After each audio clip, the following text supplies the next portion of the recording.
Bonjour.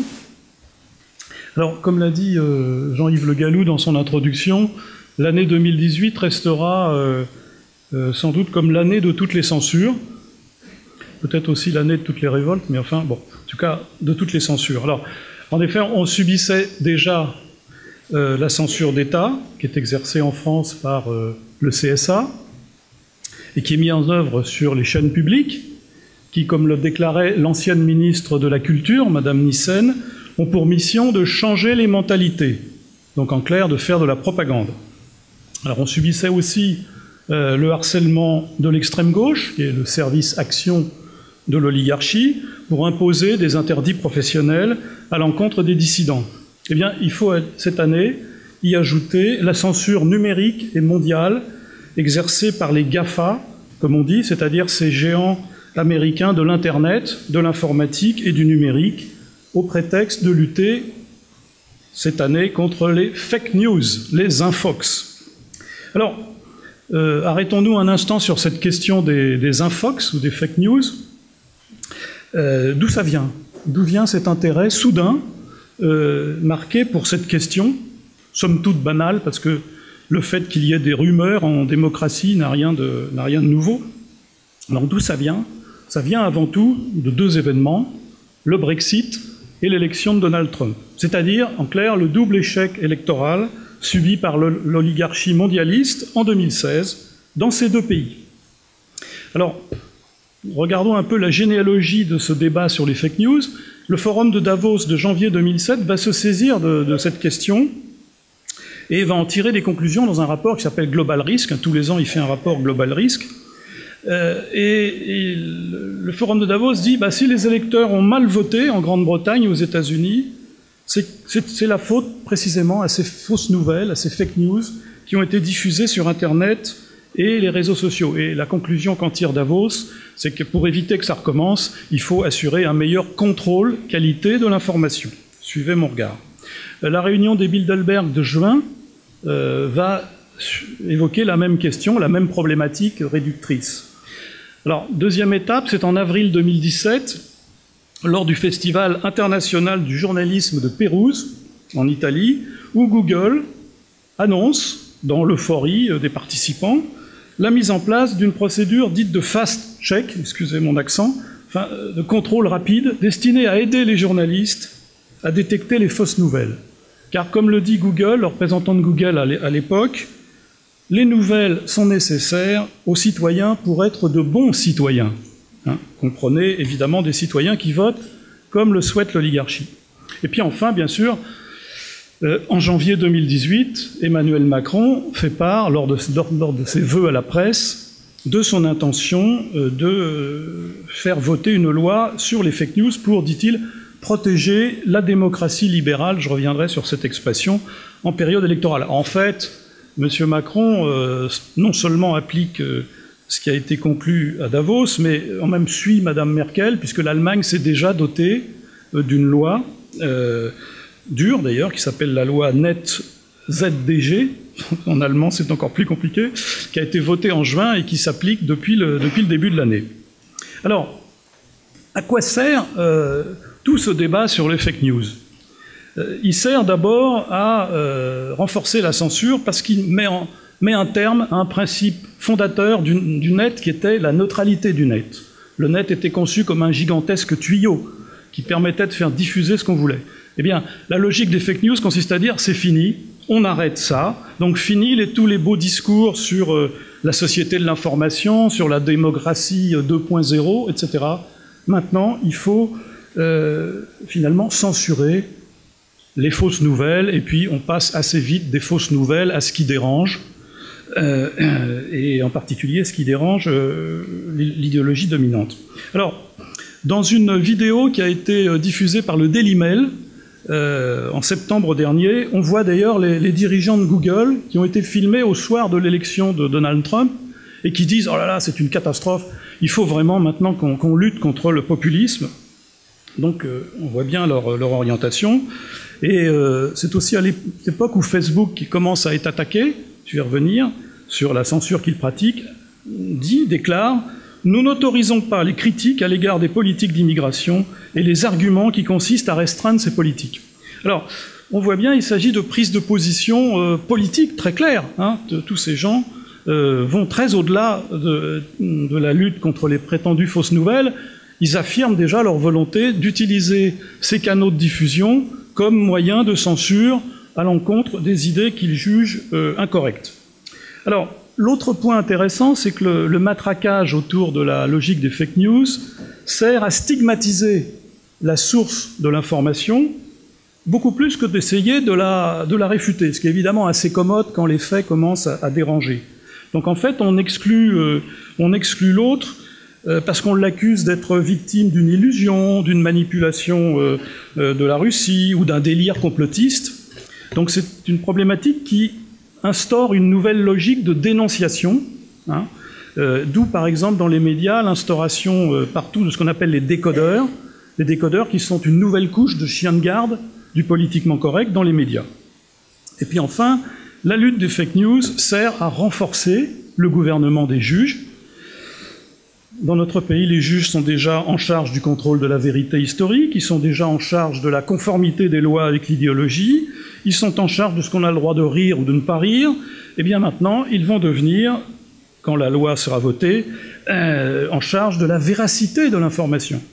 Puisque je rappelle que dans le projet liberticide qu'a annoncé M. Macron sur les fake news, c'est à un juge unique qu'il incombera de statuer en 48 heures sur un contenu suspect.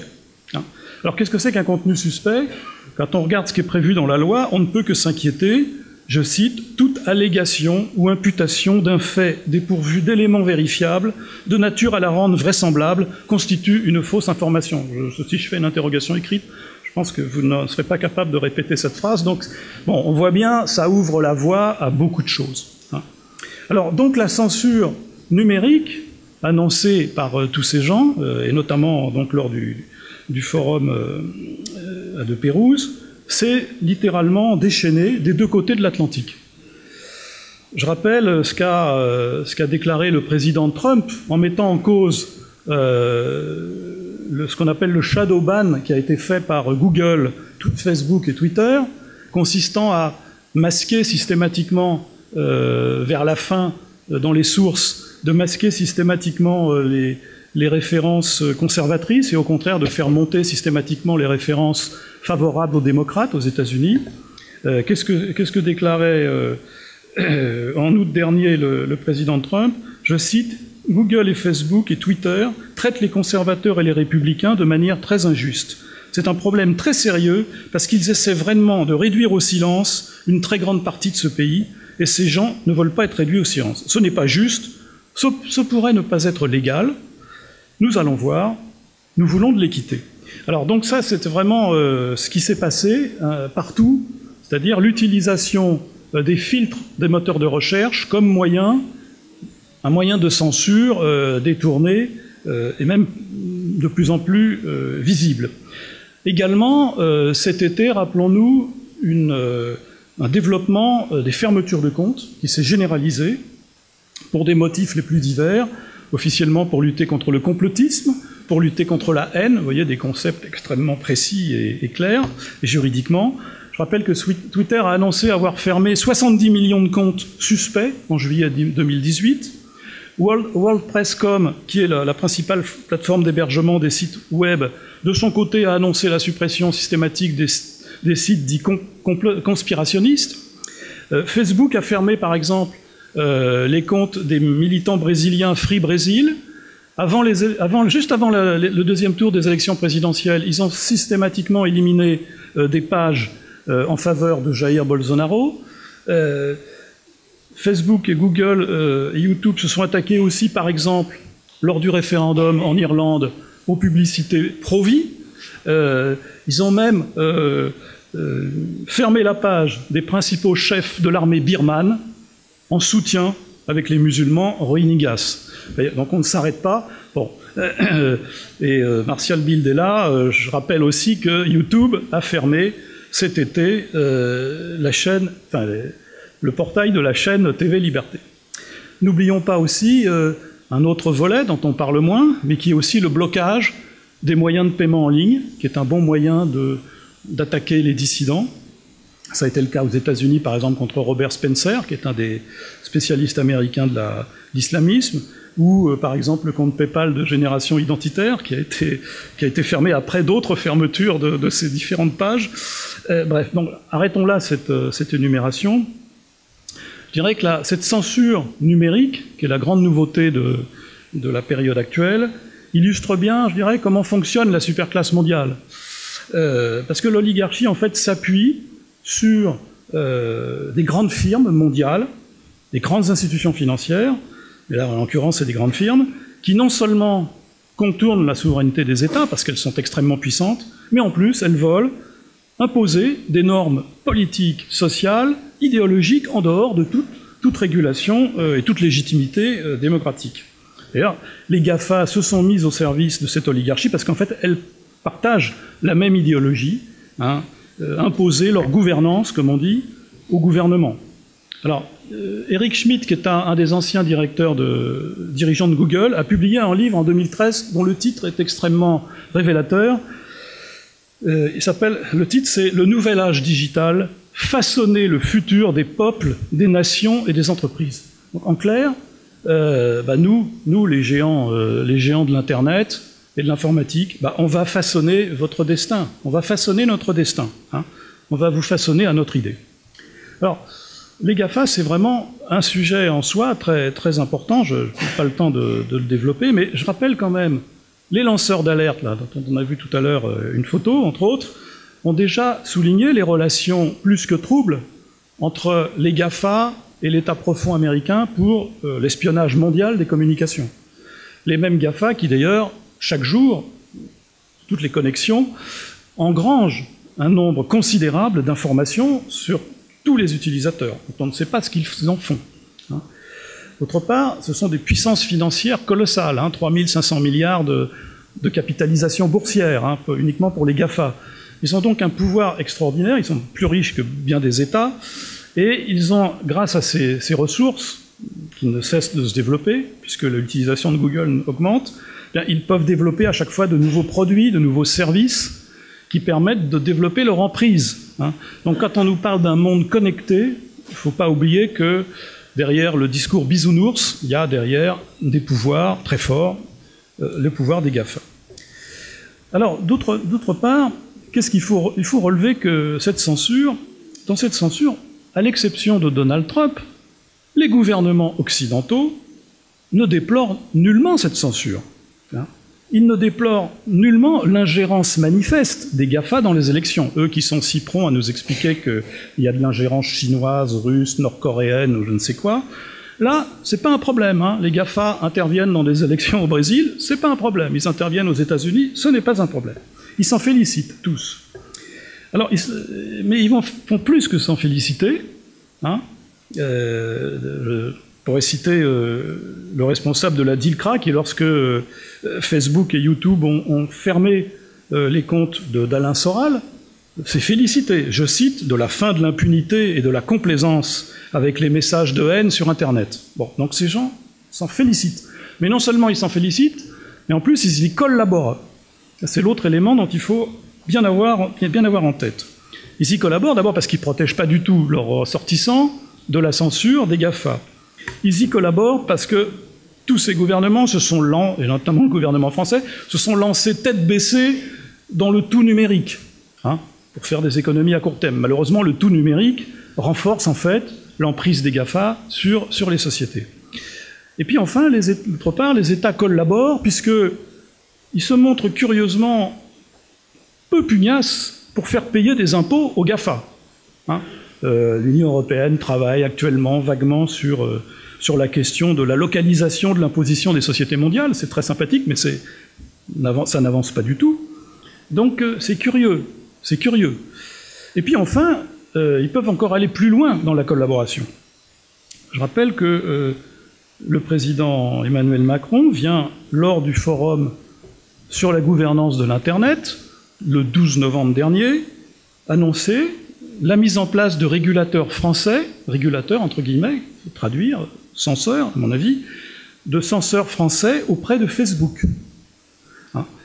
C'est une mise en place dite expérimentale entre le gouvernement français et Facebook, dont les bases avaient été déjà évoquées lors de la réunion qui a eu lieu en mai 2018 entre Macron et M. Zuckerberg, entre autres, notamment lors de ce fameux sommet au titre bien français « Tech for Good », qui s'était réuni à Paris. Mais il faut savoir que derrière ça, il y a encore d'autres projets, et en particulier, il y a un projet de règlement européen, dit censure terroriste, qui a été annoncé 2 mois avant, en septembre, par la Commission européenne. C'est un projet qui est, par un heureux hasard, écrit en collaboration avec Google et Facebook, qui est par un heureux hasard poussé par la France et l'Allemagne, les 2 bastions de la davocratie, les 2 bastions qui restent de la davocratie en Europe, et qui a pour objet de soumettre l'ensemble des hébergeurs, qu'on diffuse du texte, de la vidéo, du son, des images, à des obligations extrêmement strictes, et en particulier l'obligation de devoir supprimer des contenus dits terroristes dans un délai d'1 heure. Et par ailleurs, l'instauration de ce qu'on appelle des mesures proactives, expression typiquement anglo-saxonne, destinées à censurer les contenus en amont, avant même leur signalement. Donc nous sommes dans une logique assez particulière. En réalité, on peut craindre que seules les grandes plateformes, comme par hasard notamment des GAFA, seront capables de respecter ces obligations et que les autres vont être obligés soit de cesser leur activité, soit de sous-traiter aux GAFA leurs obligations. Donc en clair, c'est un système qui va renforcer la mainmise d'une poignée d'acteurs privés hégémoniques sur la diffusion de l'information, au nom, bien sûr, du noble combat contre le terrorisme ou contre la haine.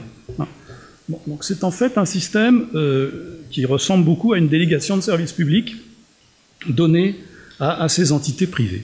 Alors, pourquoi ce renforcement continu de la censure en Occident? Je dirais pour 2 raisons principales. D'abord, tout simplement parce que nous ne vivons plus en démocratie, mais en post-démocratie. La post-démocratie, c'est une forme molle de dictature. Il faut arrêter de dire que le peuple a toujours raison. C'est Daniel Cohn-Bendit qui dit ça au soir du Brexit. Ouais, c'est embêtant, le peuple, quand il se met à mal voter, c'est très embêtant. L'oligarchie a la phobie de la démocratie, surtout depuis que les peuples se mettent à mal voter. Et donc, la post-démocratie correspond à la définition terroriste de la démocratie. La démocratie n'est plus un processus politique, comme dit notre Constitution, le gouvernement du peuple, par le peuple et pour le peuple. Non, ça c'est fini. La démocratie, c'est un contenu idéologique précis, ces fameuses valeurs dont on nous bassine à longueur de journée, c'est-à-dire en fait une idéologie.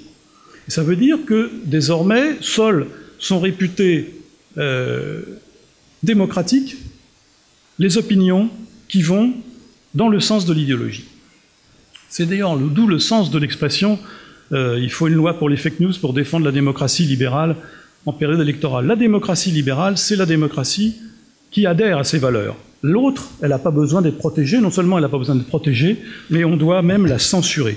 C'est donc une conception sectaire de la démocratie, avec un fameux adage « pas de liberté pour les ennemis de la liberté », étant entendu bien sûr que seule l'oligarchie se réserve le droit de définir qui sont ces fameux ennemis de la liberté et qui sont bien sûr ces fameux discours de haine qu'il faudrait réprimer. Et donc dans cette vision des choses, la liberté d'expression désormais doit se diviser, contrairement à ce qu'on pensait. On s'efforce de nous faire croire en effet aujourd'hui que les voix dissidentes ne seraient plus des opinions dont on pourrait débattre, mais de potentiels délits qu'il faudrait réprimer. Alors là, la censure se développe aussi, tout simplement parce que le système oligarchique qui s'est imposé en Occident au cours des 30 dernières années est aujourd'hui entré en crise. Les médias disent « la parole se libère ». Ils le regrettent d'ailleurs, ils regrettent que la parole se libère, mais en fait, ce n'est pas tellement la parole qui se libère, c'est la réalité qui se libère. On l'a vu récemment encore avec le hashtag #PasDeVague, suite à l'affaire de l'enseignant de Créteil qui avait été braqué par un élève. Et finalement, un certain nombre d'enseignants se sont dit à dire « Ah ben oui, moi aussi j'ai eu ça, mais ma hiérarchie a tout fait pour empêcher que ça se divulgue. » De même, comme les policiers commencent à mettre en ligne les directives laxistes de leur hiérarchie vis-à-vis des racailles, comme en Allemagne, ce sont des fuites des services de police qui ont permis de donner l'identité des violeurs que le gouvernement voulait cacher. Donc la censure est une des réponses apportées à une situation qui échappe de plus en plus aux gouvernements occidentaux. C'est ce que nous a dit par exemple Madame Loiseau, Nathalie Loiseau. Je suis certain que vous savez qui est Nathalie Loiseau. Hein? Non, c'est la ministre des Affaires européennes. Et elle a recommandé en août dernier, à propos de la crise des migrants, elle dit « Il faut maîtriser le narratif sur la question migratoire plutôt que de le subir ». C'est-à-dire, évidemment, comme on ne peut pas maîtriser les frontières, qu'on maîtrise absolument rien, au moins essayons de maîtriser l'information. On voit bien cette logique. Alors, pour conclure, je vous rassure, je dirais, est-ce qu'il faut pour autant désespérer de la censure? Je dirais non. Il faut raison garder, et c'est le but du forum d'aujourd'hui. Je dirais qu'à droite, on a un petit peu tendance à surestimer le pouvoir des maîtres censeurs, notamment pour masquer parfois nos erreurs stratégiques. Bon, je crois qu'il ne faut pas désespérer. D'abord parce que la censure repose sur une croyance magique. L'idée qu'en empêchant l'expression de certains mots, de certaines images, de certains faits ou de certaines opinions, eh bien, on va empêcher les peuples de percevoir la réalité et de penser par eux-mêmes. Supprimons le mot race de la Constitution et hop, il n'y aura plus de race. Abracadabra. Eh ben non. Désolé, Harry Potter, ça ne marche pas. La baguette magique idéologique fonctionne de moins en moins. Les faits sont beaucoup plus forts. C'est Lénine qui avait raison, c'est pas Harry Potter. Les faits sont têtus. Les faits aujourd'hui deviennent de plus en plus têtus. Il ne faut pas désespérer non plus, parce que la censure, globalement, ne sert pas à grand-chose. On peut tromper une partie du peuple tout le temps, et tout le peuple une partie du temps. Mais on ne peut pas tromper tout le peuple tout le temps. Vous connaissez la célèbre formule d'Abraham Lincoln. Elle est vraie. D'ailleurs, paradoxalement, aujourd'hui, plus la censure est visible, plus elle aboutit à donner une certaine notoriété aux idées et aux faits dissidents. Parce qu'ils se diffusent d'autant plus vite qu'ils finissent par avoir la trouble séduction de l'interdit. La censure aussi oblige à être intelligent et innovant, et c'est ce qu'on va faire aujourd'hui.